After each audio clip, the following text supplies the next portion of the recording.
محترم جناب محمد یوسف صاحب حیدرآباد پاکستان، السلام علیکم. ہم آپ کے ممنون ہیں کہ آپ نے ہماری ویب سائٹ اہلسنت.net پر یاد فرمایا. آپ نے سوال پوچھا کہ میں سبزی منڈی میں آلو کی مارکیٹ میں بطور کمیشن ایجنٹ کا کام کرتا ہوں. میرا سوال یہ ہے کہ لوگ ذخیرہ اندوزی کرنے کے بعد جب مال بیچتے ہیں تو کیا اس مال کی مجھے خرید و فروخت کرنا چاہیے؟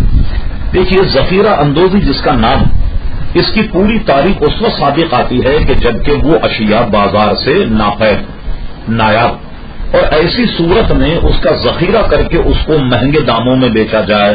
ایک صورت اس کی یہ، اور ایک یہ کہ عام چیز بازار میں مل رہی ہے اور آپ اس کو جمع کر رہے ہیں. ایسی صورت میں اس کو ذخیرہ اندوزی نہیں کہیں گے، اور ایسی صورت میں اگر آپ بیچ میں بطور دلالی کے مال فروخت کرتے ہوں تو آپ گناہگار ہرگز نہیں ہوں گے.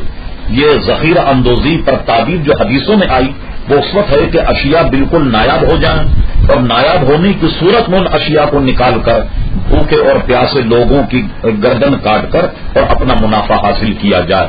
اس ذخیرہ اندوزی سے شریعت نے منع کیا.